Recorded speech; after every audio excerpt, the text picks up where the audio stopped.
Hi, I'm Jennifer.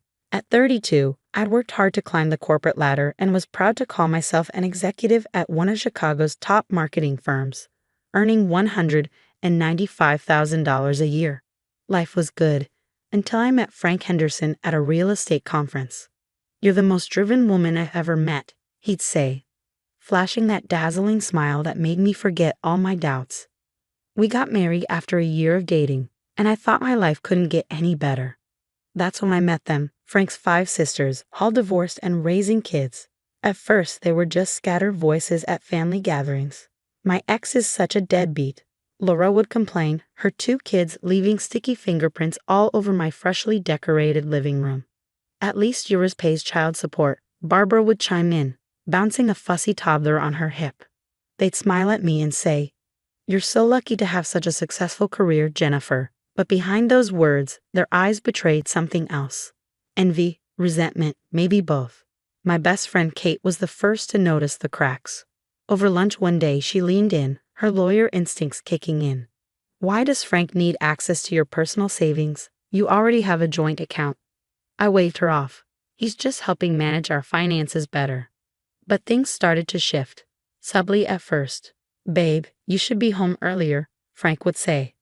Laura needed help with her kids' homework today. Then it became a constant refrain. "Family takes care of family, Jennifer. The girls need our support right now." One night, while sorting through bills, I saw a $500 transferred to Barbara's account. "She needed help with rent," Frank said casually. "We can't let her and the kid end up on the street." "That's the 3rd time this month." I snapped. "Are you saying my family isn't worth helping?" His voice turned sharp.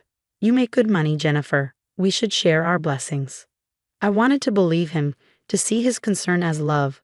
But the calls, visits, and financial demands kept piling up. I started to feel more like a human ATM than a sister-in-law.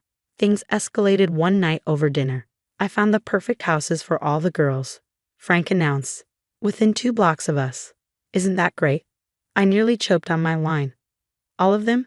How can they afford that?" "Don't worry about it. I worked out a deal through my real estate connections. Within a month, they all moved in." That's when my nightmare truly began. "Jennifer, can you watch the kids? I have a job interview," Laura would text at 7 o'clock a.m. "Emergency, can you pick up the kids from school?" Rachel would call during my meetings. One morning, I walked into the kitchen to find Barbara cooking breakfast. "Frank gave me a key for emergencies," she said with a grin. I confronted Frank that evening. "This is getting out of hand. I can't focus on work with all this chaos." "Maybe that's for the best," he replied coldly. "The kids need a proper aunt figure. You make enough money for all of us anyway." "All of us?" My voice shook. It all unraveled from there.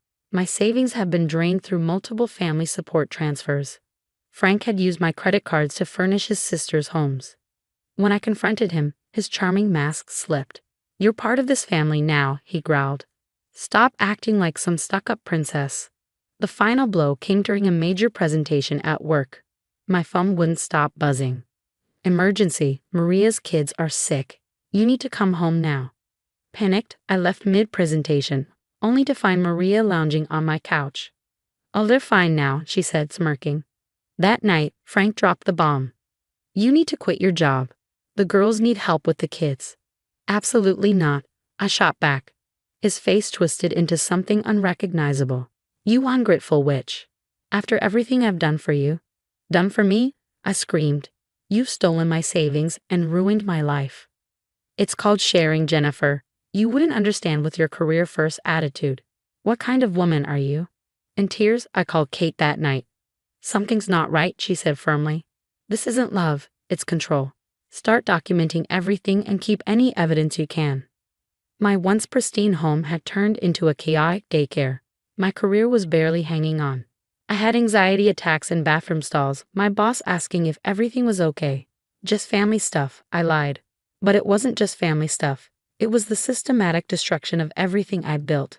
My independence, my career, my sanity, all sacrificed on the altar of Frank's family-first manipulation. I didn't know it then, but Frank was playing a much bigger game. The houses, the money, the constant chaos. It was all part of a grander scheme, one that would soon blow up in all our faces. Everything unraveled late one sleepless night. On a hunch, I decided to dig deeper into our financial records. What I found made my blood run cold. Wait, what's this loan document with my signature? I never signed for a $50,000 loan. The more I searched, the worse it got. While Frank was out showing houses, I scoured his home office, uncovering bank statements, loan documents, and client contracts. Together, they painted a chilling picture of an elaborate real estate scam. Then came the texts. My phone buzzed with a message from Karen, clearly sent by mistake. Isabel is such a fool. Can't believe she hasn't figured out what we're doing with the house deposits yet. Another ping. This time from Rachel. Frank says once everything falls apart, she'll take the blame since her name's on the documents. My hands trembled as nausea hit me like a wave. I called Kate, choking on my words. Don't react, she instructed. Meet me at the coffee shop across from my office.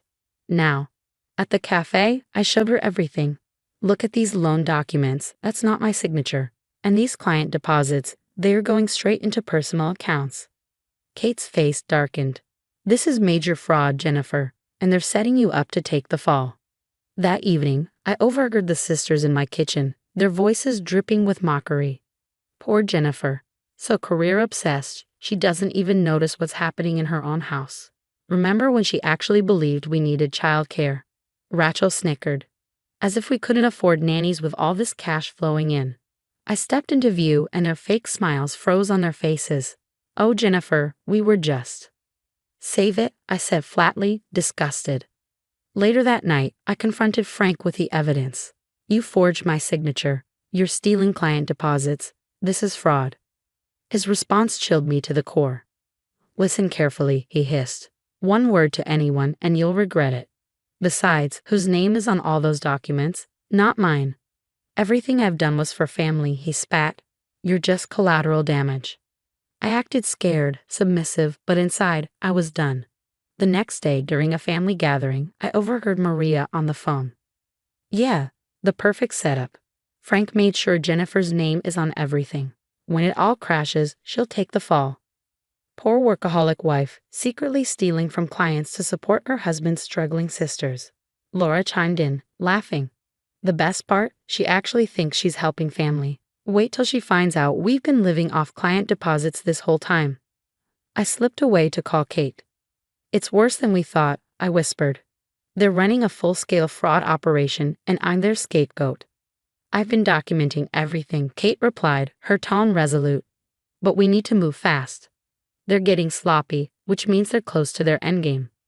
That night, I lay in bed next to Frank, my heart racing.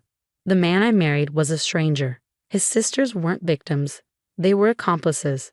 And I was their perfect patsy, the successful career woman primed to take the fall. But they didn't know one thing. I had a plan of my own. The morning I executed my escape plan started like any other. Don't forget, Laura's kids need picking up at 3, Frank reminded me, his voice casual. Of course, honey, I said with a smile. Little did he know, I'd never be doing your school runs again. I had spent weeks secretly copying every incriminating document, recording conversations on my phone. The day before, I'd accepted a VP position at a marketing firm in Boston, an upgrade from my current role and 1,000 miles away from this chaos. Meeting Kate at her law firm, we put the final pieces in place. The fraud investigators have everything they need, she confirmed. They'll move once you're safely away. And the restraining order? I asked, my voice wavering. With the evidence of his threats. I had just finished clearing out my office when my phone exploded with notifications. You backstabbing witch, Frank's text read. The real estate board just showed up. A message from Laura followed. How dare you? They're investigating our benefits. I blocked them all and boarded my flight to Boston. Within weeks, everything imploded. Kate kept me updated. Frank's biggest clients are suing for millions, she said during one call. And the sisters' welfare fraud got exposed during the investigation. They're all being evicted. I settled into my new apartment overlooking the Boston Harbor. My new job valued my expertise, and for the first time in years, I felt free. Then the desperate calls started. Baby, please, I can explain everything. I'll change. Jennifer, we're family. We made mistakes, but we need you. I sent all the calls to voicemail. Months later, I read about Frank losing his real estate license. His sisters, no longer able to coast on fraud and welfare, had to find actual jobs. Frank faced tax evasion charges that would keep him occupied for years. Kate called one afternoon. "Your divorce is final," she said triumphantly. "And guess what? Frank just got served with federal tax evasion charges." "And the sisters?" I asked. "Working minimum wage jobs. Turns out, fraud doesn't look good on our resume." With part of my new salary, I launched a foundation to help women recognize and escape financial abuse. During our first meeting, I shared my story. "I thought I was alone," one woman said, tears in her eyes. "Thank you for showing us there's a way out." Last week, I received a letter from Maria. "We're truly sorry. We were horrible people. Please forgive us." I dropped it in the shredder without responding. Later that evening, my phone buzzed with a message from Kate. "Just drove past your old house. For sale by bank sign up." Karma's really doing her thing. Standing by my window, watching the sunset over Boston Harbor, I smiled. My new life was everything I had worked for, and more. No toxic family, no manipulation, no drama. Just me, my career, and my freedom. Justice doesn't always need revenge. Sometimes it just needs time and truth. To all the women trapped in toxic families and relationships, I want you to know this. There's always a way out. Be smart, be brave, and most importantly, be ready to choose yourself.